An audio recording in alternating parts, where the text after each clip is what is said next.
Xalayaa Ustaaz Ahmadiin Jabal kabajamoo muummicha ministeeraa Itoophiyaa Dr. Abiy Ahmadiif barreessan. Barruu mata dureen isii sanyii Harargee balleessuu fi sagalee mormii Itoophiyaa mirga Falasxiinotaa mormuun Izraa'el deeggarte jedhu irratti kabajamoo muummicha ministeeraa jechuudhaan barruu isaa jalqabe. Biyyi keenya Itoophiyaan sadarkaa addunyaatti kan isii kabachiise seenaa dheeraa bilisummaa isii fi sagalee cimaa isiin haqaaf kennitu irraa madda jedheen amana.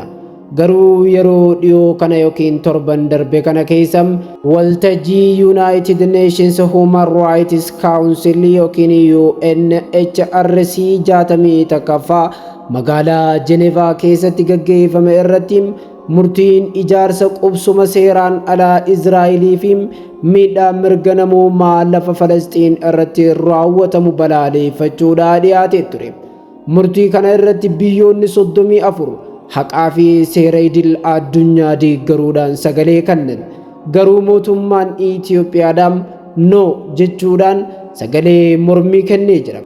Itoophiyaan biyyoota kana hunda keessaa Izraa'el deeggaruudhaan ummati Falasxiin akka achirraa buqqee Izraa'el qubattu deeggaruun sagalee kennanii turan. Kun maqaa Itoophiyaatiin kenname. Biyyi keenya Itoophiyaan seenaa badaa maqaa isii bulcheessu raawwatte. Seenaa keenya, aadaa siyaasa keenya, akkasuma duudhaa fi wareegama ummanni keenya kaffalaa ture waliin kan wal faalleessu ta'een natti mul'ata. Kanaaf akka lammii tokkootti murtiin kun akka sirreeffamu kabajamoo muummeen ministeera Itoophiyaa Dr. Abiy Ahmed kabajaaniin gaafadha. Tokkoffaa, seenaa Aduwaatii fi sagalee mormii Itoophiyaan Jenevaatti kennite wal faalleessa. Mallattoo eenyummaa keenyaa keessaa tokko kan ta'e injifannoo lola Aduwaati. Dhugaa irra dhaabbachuu fi weerara mormuudha ture. Injifannoon kun milkaa'ina Itoophiyaa qofa osoo hin taane ummattoota gurraachaa fi warra cunqurfaman hundaaf mallattoo bilisummaa ture. Magaalaan Addis Ababaa yookiin Finfinneen teessoo gamtaa Afrikaa ta'uunis seenaa kana irraa madde. Garuu yeroo Jenevaatti murtii Izraa'el akka lafa Falasxiin hin weerarre jedhu dhiyaatu Itoophiyaan deeggaruu diduudhaan sagalee mormii kennite.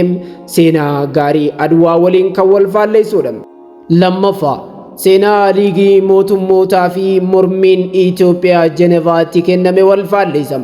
Yeroo bara 1935 faashistiin Xaaliyaan Itoophiyaa weerartee turte. Mootummaan keenya waltajjii addunyaa irratti haqa biyya keenyaa gaafate. Mootii yeroo sanii kan ta'e Haayile Sillaaseen yeroo sana weerarri har'a nutti ta'e boru isin irratti ta'a jechuudhaan seera waloon nageenya eeguudhaa addunyaa hundaaf labse.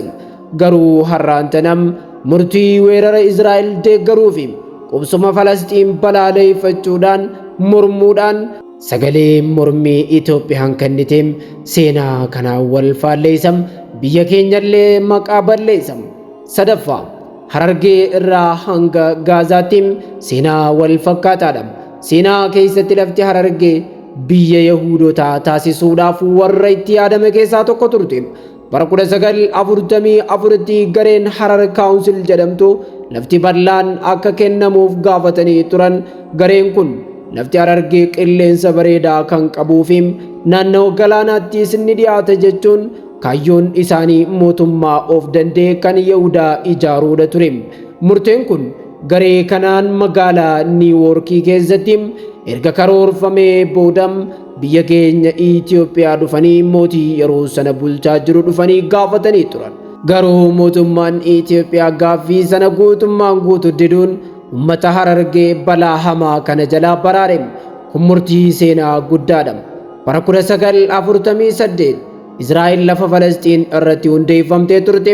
Ergasii kaasee uummanni Falasxiin miidhaa hedduu keessa jira. Osoo Yahudootaaf Harargeen kennamtee turte.